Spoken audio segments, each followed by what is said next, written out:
नमस्कार, दोपहर के 3:30 बज चुके हैं। आप देख रहे हैं आज तक। आपके साथ मैं हूं चित्रा त्रिपाठी। चीन का सीक्रेट बेनकाब हो गया है। आपको बता दें, एक तरफ चीन तो बातचीत के जरिए मामले को सुलझाना चाहता है और बार बार बातचीत की बात भी करता है, लेकिन दूसरी तरफ वो कुछ ऐसी हरकतें करता है जो अपने आप में कई सवालों को जन्म दे देता है। चीन का सीक्रेट सैटेलाइट कैमरे में बेनकाब हुआ है। आपको बता दें, चीन की ओर से ऐसी गुस्ताखी इस वक्त की जा रही है जो अपने आप में उसके ऊपर कई सवालों को जन्म देती है।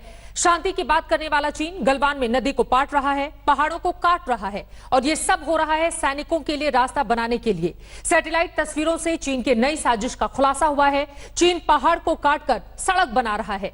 सैटेलाइट की तस्वीरें और चीन के बारे में विस्तार से बातचीत करने के लिए इस वक्त राहुल कंवल सीधे मेरे साथ मेरे वरिष्ठ सहयोगी न्यूज रूम से जुड़ चुके हैं। राहुल, चीन एक तरफ तो बातचीत की मेज पर आता है और दूसरे एक तरफ सड़क काट रहा है, सड़क बना रहा है और नदियों को पाटने की कोशिश कर रहा है।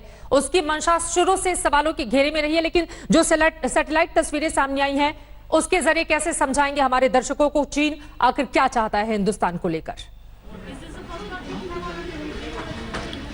पिछले कई दिनों से लगातार चर्चा हो रही है पेट्रोल पॉइंट 14 की, लेकिन गलवान घाटी के पेट्रोल पॉइंट 14 में दरअसल आज की स्थिति क्या है?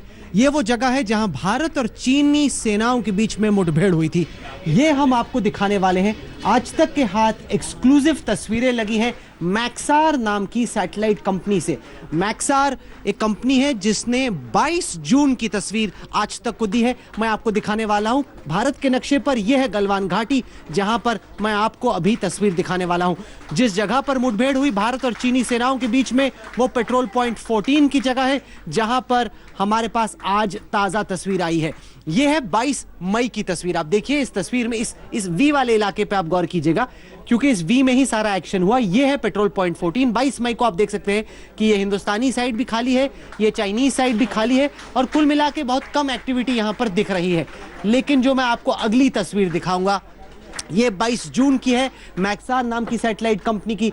ये वो जगह है, मैं आपको जूम इन करके दिखाता हूं, जहां पर भारत और चीनी सेनाओं के बीच में मुठभेड़ हुई, जहां पर 20 भारतीय सैनिक शहादत प्राप्त की। ये देखिए, यहां पर चाइना ने अब अपने टेंट्स लगा रखे हैं। ये भारत का संगड़ है, जिसको कि हम लोग एक तरीके से एक सैनिक कैंप में एक दीवार टाइप की बनाई जाती है ताकि कोई घुस ना पाए। बीच में गलवान नदी निकल रही है, और जैसे जैसे आप पीछे आएंगे, ये है लाइन ऑफ एक्चुअल कंट्रोल। ठीक यहीं पर भारत और चीनी सेनाओं के बीच में जो लड़ाई हुई थी 15 जून को, वो हुई, जिसमें चीन के भी सैनिक मारे गए और भारत के भी 20 सैनिक शहादत हुए।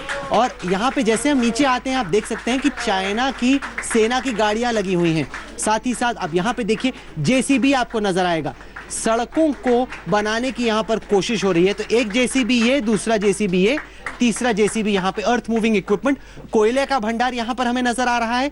और अगर मैं पीछे जाता हूं तो आपको दिखेगा कि किस तरीके से जो पहाड़ है, पहाड़ को खोदा हुआ है। पहाड़ को खोदने का इरादा यह है कि क्योंकि ये घाटी काफी पतली है, इस वजह से किनारे में पहाड़ को खोदकर वहां पर टेंट रखने का, अपना साजो सामान रखने का, अपनी गाड़ियों रखने का इंतजाम चाइना की आर्मी कर रही है। अगर कोई कहे कि बिल्डअप खत्म हो गया है, चाइनीज आर्मी पूरी पीछे हो गई है, ये ऐसा नहीं है। लेकिन जो विपक्ष सवाल पूछ रहा है कि क्या ये जो बिल्डअप है ये इंडिया के साइड पर, क्या ये हमारी सरजमी पर हुआ है, ऐसा नहीं है। ये जो बिल्डअप हम देख रहे हैं चाइना की तरफ से, ये है line of actual control PP14। इस तरफ चाइना, इस तरफ इंडिया। बिल्डअप है, लेकिन बिल्डअप चाइना की तरफ है। खतरनाक है क्योंकि ये LAC के इतना नजदीक है। अगली तस्वीर पे मैं आता हूं, जिसमें आपको दिखाई पड़ेगा कि यहां पर हो क्या रहा है। तो जैसे मैंने कहा, यहां पर इंडियन कैंप की एक दीवार बनी हुई है। ये चाइना यहां पर एकदम एंड तक अपनी सड़क लेके आ रहा है, कोशिश कर रहे हैं कि एकदम आखिर तक सड़क बना दे। यहां पर चाइना ने टेंट्स लगा रखे हैं, 2 इनके टेंट हैं सैनिकों के लिए। ये जो रास्ता है ये पहाड़ पे जाता है, पहाड़ पे जाता है ताकि पहाड़ पे बैठ के ऊपर से हिंदुस्तान देख सके। चाइना की तरफ, पहाड़ की तरफ जाता हुआ रास्ता हमें एक सैटेलाइट पे नजर नहीं आया। ये आप देखिए बुलडोजर और क्रेन, एक बुलडोजर, दूसरा बुलडोजर, तीसरा बुलडोजर। ये तारकोल के ट्रक हैं, एक ट्रक, दूसरा ट्रक, साफ आपको कैमरे पे नजर आ रहा है इतनी सफाई से, ताकि किसी ने कहा, विपक्ष ने आरोप लगाया, सरकार ने बचाव किया, आपको खुद ही नजर आ रहा है। ब्लैक टॉपिंग के लिए, यानी सड़क को पक्का बनाने के लिए लिए यहाँ पर चाइनीज आर्मी इंतजाम कर रही है। अगर मैं आपको थोड़ा और पीछे लेके चलता हूँ, आप देख सकते हैं कि नदी के किनारे किनारे, अब मैं चाइनीज साइड पे हूँ, नदी के किनारे किनारे उन्होंने डिप्लॉयमेंट कर रखी है। उनकी तैनाती है कि अगर उनको कभी जरूरत पड़े तो सड़क बना रहे हैं और अपनी फौज को बहुत स्पीड से ला पाएं। ये अब प्लैनेट लैब्स के सैटेलाइट इमेजेस हैं। लाल लकीर जो है वो लाइन ऑफ एक्चुअल कंट्रोल है। इस तरफ पर आपको इंडिया का प्रेजेंस नजर आ रहा है, इस तरफ पे आपको चीन का प्रेजेंस नजर आ रहा है। मैं आपको थोड़ा जूम इन करके दिखाता हूं। ये जो मैंने लाल रंग का बक्सा बनाया है उसमें आप देख सकते हैं कि इंडिया भी, और ये बहुत अहम है दर्शकों, क्योंकि चीन के प्रेशर के बावजूद भारतीय सेना ने फैसला किया है कि बॉर्डर रोड्स ऑर्गेनाइजेशन और इंडियन आर्मी पूरा जो हमारा बॉर्डर है एकदम आखिर तक सड़क बनाने का, इंफ्रास्ट्रक्चर डेवलप का काम करती रहेगी। क्योंकि चीन अपनी तरफ भी ये कर रही है। चीन अपनी तरफ तो सड़क बना दी लेकिन हमें रोकती है। सरकार ने कहा कुछ नहीं, हम एकदम आखिर तक सड़क बनाएंगे। यहां पर आप चाइनीज डिप्लॉयमेंट देख सकते हैं, साफ आपको नजदीक आइए, ये आप देखिए, यहां पर चाइनीज गाड़ियां, पूरा काफिला लाइन से लगा हुआ, ढेरों गाड़ियां हमें नजर आ रही हैं। और साथ ही साथ अगर मैं आपको अगली तस्वीर दिखाता हूं, यहां पे आपको और ट्रक्स, टेंट्स, रहने का इंतजाम, उनका आर्मी का बेस काफी तफसील से नजर आए। तो कुल मिला के मैंने कहा 22 मई को ये तस्वीर, जिसमें वी वाले इलाके में कोई बिल्डअप नहीं, आप जूम इन करके देखिए, खुद देखिए आप, यहाँ पे वी वाले इलाके में कोई बिल्डअप नहीं, लेकिन उसी इलाके की, ठीक इसी जगह की केवल और केवल आज तक के पास तस्वीर है 22 जून की, जब आप देख सकते हैं किस तरह का बिल्डअप यहाँ पे चाइना ने कर दिया है। बिल्डअप हमारी तरफ भी हुआ है, तो ऐसा कोई ये ना सोचे कि चीन आके बैठ गया और इंडिया की आर्मी कुछ नहीं कर रही। बिल्डअप हमारी तरफ से भी हुआ है, बिल्डअप उनकी तरफ से भी। स्थिति अभी भी नाजुक है, कोशिश हो रही है कि चाइनीज आर्मी भी वापस जाए और अगर वो जाते हैं तो हम भी वापस जाए। ये है 16 जून की तस्वीर, वो तस्वीर जो कि एक्शन के अगले दिन की है। मलबा इसमें नजर आ रहा है, इस तस्वीर में खूब मलबा आप देख सकते हैं। अगले दिन की 22 जून की जब आप तस्वीर देखते हैं तो आपको दिखता है कि किस तरीके से वहां पर चाइना टेंट बना रहा है, सड़क बनाने का काम अभी भी कर रहा है। तो जिस तरह की तस्वीर कुल मिला के इन सैटेलाइट्स के जरिए हम देख सकते हैं, इसके बाद कोई भी आरोप प्रत्यारोप साफ आपके सामने नजर आता है कि फिलहाल स्थिति क्या है। चाइनीज आर्मी ने पेट्रोल पॉइंट 14 के नजदीक अपनी तैनाती अभी भी बना के रखी हुई है। शुक्रिया राहुल इस पूरी जानकारी के लिए आपका। तो चीन की चालबाजी सैटेलाइट कैमरों के जरिए एक बार फिर से देश और दुनिया के सामने आ गई है। राहुल कंवल विस्तार से इसके बारे में आपको जानकारी दे रहे थे। चीन से जुड़ी हुई हर एक बड़ी खबर आप तक पहुंचाएगा आज तक, लेकिन फिलहाल हम रुक कर लेते हैं बिहार की राजनीति की ओर।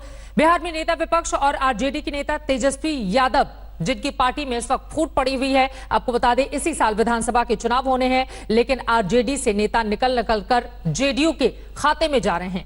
अब इस पर तेजस्वी क्या जवाब दे रहे हैं, आज तक संवाददाता रोहित सिंह ने तेजस्वी यादव से बातचीत की है, सुनिए। तेजस्वी, चुनाव से पहले जिस तरीके की कल हलचल हम लोगों ने देखी, आपकी पार्टी टूट गई, 5 लोग पार्टी छोड़ के चले गए और रघुवंश प्रसाद सिंह ने भी इस्तीफा दिया है, क्या लगता है पार्टी टूटने की वजह क्या लग रही है? अब देखिए, टूटना पे नहीं जाएंगे, पार्टी जो है कायम है, पार्टी टूटी नहीं है। कुछ लोग जो हैं, चुनाव का समय है इसलिए दल बदल होता रहता है। कुछ दिन पहले आपको पता है कि जनता दल यूनाइटेड के एमएलसी जो हैं उन्होंने भी आरजेडी ज्वाइन की, तो चुनाव में आना जाना चलता रहता है। लेकिन जो लोग भी गए हैं, और नीतीश कुमार जी को हम लोगों की शुभकामनाएँ हैं, और जो साथी जो हमारे थे वो जो गए हैं उनको भविष्य की भी शुभकामनाएं हम देते हैं। बात आपको समझना पड़ेगा, हम तो कह रहे हैं ना कि 15 साल से नीतीश कुमार जी को बिहार के लोगों की चिंता नहीं है, बल्कि उनकी कुर्सी की चिंता है। उनको अपनी कुर्सी की ही चिंता है। और इन लॉकडाउन के ड्यूरिंग ना तो वो कहीं गए, ना मजदूर जो है वो परेशान थे, बेरोजगार हैं, भूखे मरे, भूख से लोगों की मौतें हुई। आप देखिएगा स्वास्थ्य व्यवस्था पूरी तरीके से चरमराया हुआ, बिहार जो है सबसे फिसड्डी राज रहा, बिहार जो है बेरोजगारी का केंद्र बन गया। 15 साल नीतीश कुमार जी को रोजगार देना चाहिए था, बेरोजगारी को दूर करना चाहिए था, पलायन रोकना था। अब तो पलायन की ये स्थिति आई, जो लॉकडाउन के दौरान जो मजदूर वापस आए उनको भी वापस ले जाया जा रहा है, फिर से वो पलायन कर रहे हैं।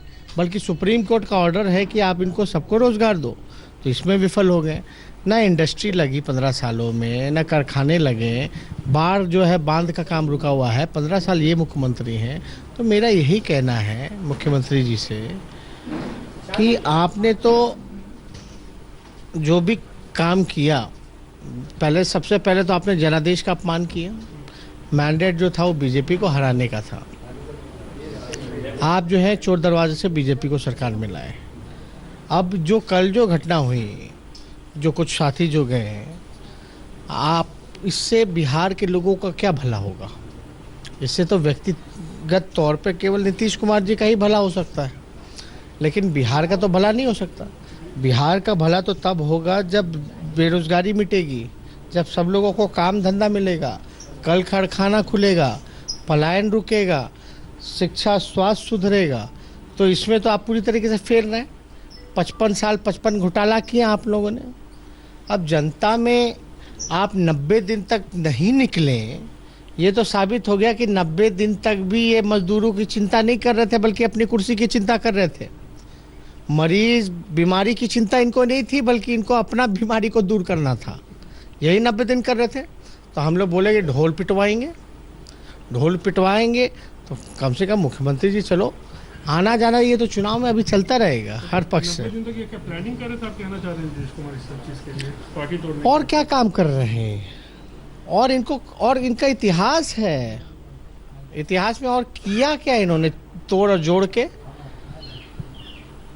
ये जनता इनको थोड़ी ना पसंद करती, तो तोड़ जोड़ करके राजनीति करना चाहते हैं। लेकिन आप देखिए, नीतीश कुमार जी को इतना ही कहेंगे कि नेता जो है जनता बनाती है, नेता जनता नहीं बनाता, जनता नेता बनाती है, और जनता हम लोगों के साथ है। तो ये सब चीज़ चलती रहेगी आगे ना। जो पार्टी का कुछ लोग छोड़े हैं वो आपको कह रहे हैं कि तेजस्वी का काम करने का स्टाइल ठीक नहीं है, तानाशाह तरीके से काम करते हैं, सुनते नहीं हैं किसी की। जो लोग भी गए बहुत ही कद्दावर नेता थे लोग। अच्छा है, वहाँ चले गए, उनके लिए भी अच्छा है, हमारे लिए भी अच्छा है। इससे ज़्यादा हम क्या कहें? और कुछ विधायक भी 2 दर्जन विधायक कह रहे हैं कि जल्द पार्टी तोड़ेंगे, वो लोग छोड़ सकते हैं आप लोगों का चुनाव। अरे बेरोजगारी कब दूर कीजिएगा नीतीश कुमार जी? बिहार में कब कारखाना लगाइएगा, कब पलायन करिएगा?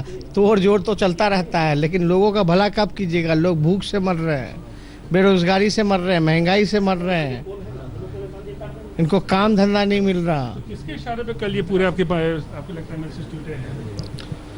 देखिए, हमको इस पे ध्यान ही नहीं है, हमें कोई फर्क ही नहीं पड़ता।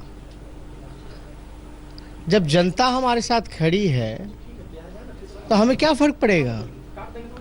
और जनता देख रही है ना कि 90 दिन तक मुख्यमंत्री का क्या काम रहा। वो अपनी कुर्सी की चिंता कर रहे थे। इसमें क्यों रिसर्च करना भाई? हम अपना काम करेंगे। मेरा काम है मुद्दा उठाना। हम मुद्दा उठाएंगे कि आप रोजगार कब दीजिएगा, आप कारखाने कब लगवाइएगा, आप भ्रष्टाचार करने वाले को आप क्यों प्रमोट करते हो, हम तो उठाएंगे। बिहार में क्राइम रेट बढ़ गया, इस पे हम घेरेंगे। ये मेरा काम है। रघुवंश जी को वापस कैसे लाएंगे पार्टी? इतने बड़े नेता हैं। अरे भाई, पार्टी में है, पद से इस्तीफा दिया है। पद से इस्तीफा दिए हैं, वो पार्टी को उन्होंने सींचा है, अभिभावक है। कैसे मनाएंगे उनको? अरे मनाएंगे। अब आप लोगों को मनाने की जगह हमको तो उनकी स्वास्थ्य की चिंता है। पहले ठीक हो जाने दीजिए, बात करेंगे। रघुवंश बाबू आरजेडी कहाँ जाने वाले हैं? उनका जो है राष्ट्रीय अध्यक्ष जी ने इस्तीफा रद्द कर दिया है। एक आखिरी सवाल है, राबड़ी देवी नेता प्रतिपक्ष अब शायद नहीं रहेंगी, जिस तरह संख्या बल आप लोगों की कमी आई है। वो आप चिंता मत कीजिए, हम लोग देख लेंगे। इसमें जनता की नज़र में हम लोग हैं, ये सब चीज़ें चलती रहेंगी। ठीक। एक आखिरी सवाल, तो क्या आप मानते हैं पार्टी आपकी इंटैक्ट है और कोई टूट अब चुनाव से पहले नहीं होगा? इसका दावा कर सकते हैं? आपको हम बताते हैं, जो लोग यहाँ की चिंता कर रहे हैं, पहले वो अपने घर की चिंता करें। वहीं से ना लोग निकले हैं भाई, वहाँ से तो बड़े बड़े लोग निकले हैं, जिनका जनाधार रहा है, पूर्व में बड़ा इतिहास रहा। इस पे चर्चा कोई क्यों नहीं करता है? आप नाम जानते थे क्या? चेहरा से भी नहीं पहचानते होंगे। जो गए हैं तो जनता की तो दूर की बात है, लेकिन वहाँ से जो यहाँ आए हैं उनको तो आप भली भांति जानते हो, नाम नहीं गिनवाना पड़ेगा। ठीक। चलिए, तो तेजस्वी यादव यहाँ पे बात कर रहे थे हमसे एक्सक्लूसिवली, और साफ तौर पे कह रहे हैं कि जो एमएलसी छोड़ के गए हैं उनसे पार्टी को कोई नुकसान नहीं होगा। उनके जो विधायक हैं वो एकजुट हैं, और चुनाव से पहले जो कयास लगाए जा रहे थे कि आरजेडी भी टूट सकती है और विधायक छोड़ सकते हैं, उसको वो सिरे से खारिज कर रहे हैं। कैमरा पर्सन दीपक कुमार के साथ रोहित सिंह, पटना, आज तक। 2015 में जेडीयू आरजेडी ने साथ मिलकर चुनाव लड़ा था। आरजेडी को 80 सीटें, जेडीयू को 71 सीटें मिली थी, कांग्रेस पार्टी को 27, जबकि भारतीय जनता पार्टी जो अलग लड़ी थी उसको 53 सीटों पर जीत मिली थी। लेकिन इस बार देखना दिलचस्प होगा कि नवंबर में जो विधानसभा चुनाव हो सकते हैं उस समय स्थिति किस पार्टी की क्या रहती है। एक छोटे से ब्रेक के बाद आज की कुछ और बड़ी खबरों के साथ हम फौरन लौटेंगे। आप देखते रहिए आज तक। नमस्कार, मैं हूं अंजना ओम कश्यप। हमें उम्मीद है ये वीडियो आपको पसंद आया होगा। लेटेस्ट खबरों के लिए यूं ही देखते रहिए आज तक और इस वीडियो के पसंद आने पर लाइक, शेयर एंड सब्सक्राइब करना ना भूलें।